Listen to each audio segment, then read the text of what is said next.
Beeny Cliff, March 1870 to March 1913, by Thomas Hardy, 1840 to 1928. Oh, the opal and sapphire of that wandering western sea, and the woman riding high above with bright hair flapping free. The woman whom I loved so, and who loyally loved me. The pale mews planed below us, and the waves seemed far away, in a nether sky engrossed in saying their ceaseless babbling, say, as we laughed light-heartedly aloft on that clear sunned March day. A little cloud then cloaked us, and there flew an irised rain, and the Atlantic dyed its levels with a dull misfeatured stain, and then the sun burst out again, and purples prinked the main. Still in all its chasmal beauties bulks old Beeny to the sky, and shall she and I not go there once again, now March is nigh? And the sweet things said in that March say anew there by and by. What if still in chasmal beauty looms that wild, weird western shore? The woman now is elsewhere, whom the ambling pony bore, and nor knows nor cares for Beeny, and will laugh there nevermore. Okay, this is a poem by Thomas Hardy. Thomas Hardy was an English poet and novelist. He was probably more famous as a novelist. He came from Dorsetshire. Now, Beeny Cliff is a place in Cornwall. And let's see, Thomas Hardy, he was married to a woman called Emma, and they were married for well, here I think we can see 42 years, although the marriage was not successful, and they weren't happy, and for many years they were estranged. They lived apart, although they were still married. Now, this after Emma died, then Hardy became very upset and very obsessed by her death, in the aftermath of her death. And let's see, Beeny Cliff is a place that was near where she grew up. And this poem is talking about a day out with her, right at the beginning of their relationship. And the poem is talking about Beeny Cliff. It's describing Beeny Cliff, and it's revisiting memories of their life together.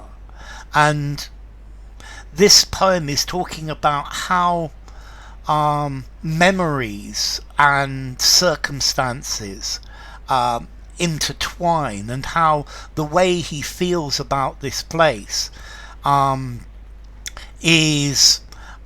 been modified by the fact that she is now dead. So, oh, the opal and sapphire of that wandering western sea. Okay, so this place is by the sea. This is a cliff, a high place over the sea, and they're looking at the opal and the sapphire of that wandering western sea. Look at that wandering western, and the woman riding high with bright hair flapping free. Okay, so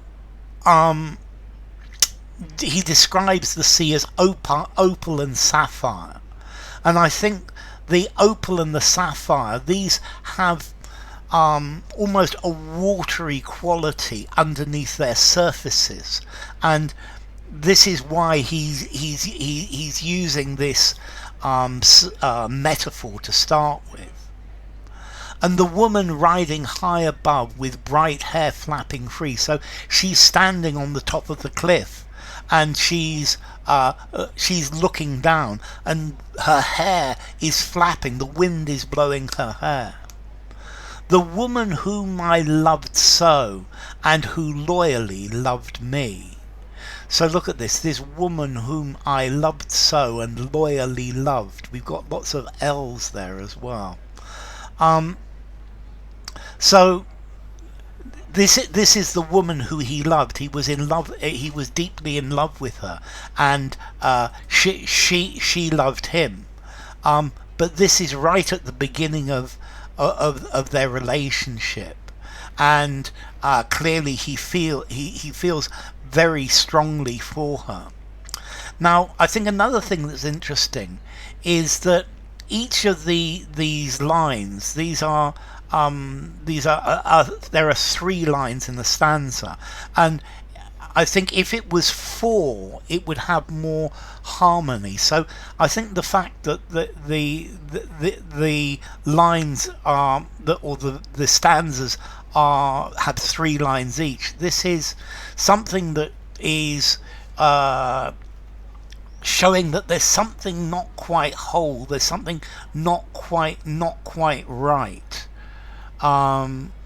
Which is something that was he subsequently discovered.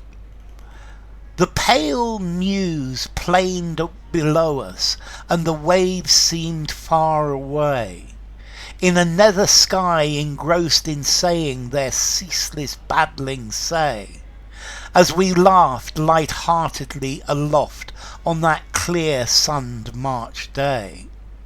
So the pale mews, I think the mews is the sound of the seagulls. The mews are the seagulls, and we're looking at the seagulls that are floating on the air, that they are planing on the air, that they are gliding on the air, and the seagulls are below them because they're on this high cliff looking down, and the waves seemed far away in a nether sky.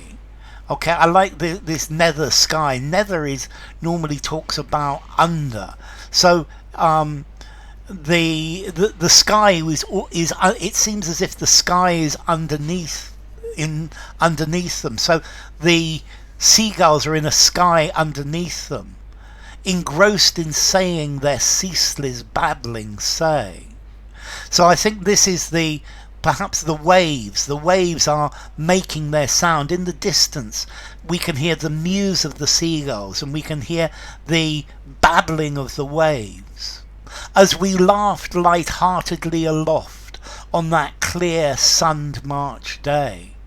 And they laughed and they were happy, and he's thinking back to this time, and this was a moment when they were actually happy together. A little cloud then cloaked us, and there flew an irised rain. So I think suddenly a cloud comes over them, because as this is quite a high place, I think they're suddenly in the mist, and there flew an irised rain. There are dewdrops or droplets of water from on them from this cloud, and there flew an irised rain. So almost like I think like the flower, an iris. And the Atlantic dyed its levels with a dull misfeatured stain. And you couldn't see the Atlantic Ocean clearly because they're looking over the ocean, and it's this cloud or this mist that has come over. You can see the Atlantic, but the features of the Atlantic have been dulled, have been changed, so it's a different colour. And then the sun burst out again, and purples prinked the main. And then the sun came again. So this cloud passed, this mist passed, and there was the sun again. And the colours of purple, prinked, decorated the main. The main is the sea. So, and then suddenly the sun comes out again, and there are purple colours decorating the sea. Still in all its chasmal beauty bulks old Beeny to the sky. And shall she and I not go there once again, now March is nigh? And the sweet things said in that March say anew there by and by. So everything is beautiful. And there's the beauty of this hill with the with the cliff, and it's almost like this cliff is part of the sky. And then he says, and shall we not go there again? Because this is a shift. He's now thinking, we can't go there again because unfortunately she's dead. And will we not go there again now March is coming? So it's nearly March. And the sweet things said in that March say anew there by and by. And can't we go towards the go to this place because March is coming, and maybe we could go back there. This is now 40 years later, and say the beautiful things we said to each other. But this is a memory because she is dead, so they can't go back. And this is almost a lament. He's sad that he can't go back because nothing is forever. Things are changing, and the reason is that he can't go back is because she is dead. So he would love to go back and experience this again, and he's trying to do it in his memory, but she's gone, she's dead, and this is not something that's going to happen again. What if still in chasmal beauty looms that wild weird western shore? The woman now is elsewhere whom the ambling pony bore, and knows nor cares for Beeny, and will laugh there nevermore. So he's wondering where the woman is now. Now she is somewhere else, and he wonders if her spirit perhaps is still in this wild, weird western shore. This is almost like a ghost. Wild west, weird western.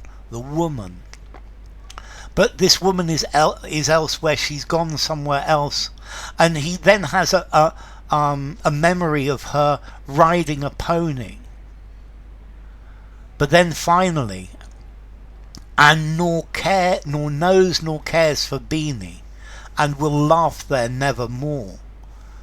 And then he realizes again, he thinks again, but she's dead. And I think Thomas Hardy was an atheist, so he's saying that she's gone. She doesn't care for Beeny anymore, as she no longer exists. And this is there is this separation of the physical world where he is looking at this place, and this place that is in his memory. And the fact that she's dead means that this place is no longer in her memory.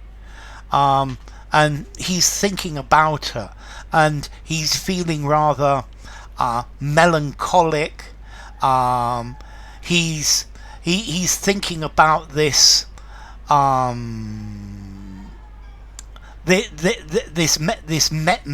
this bittersweet memory, um, and I think he's thinking about the distance between um, where he is now and this time when they were in love with each other, and when they were happy, um, and the place is beautiful. It starts with a beautiful description, but he feels sad and melancholic because there is this huge gap between um, the present day, and the present situation, and this memory of the past.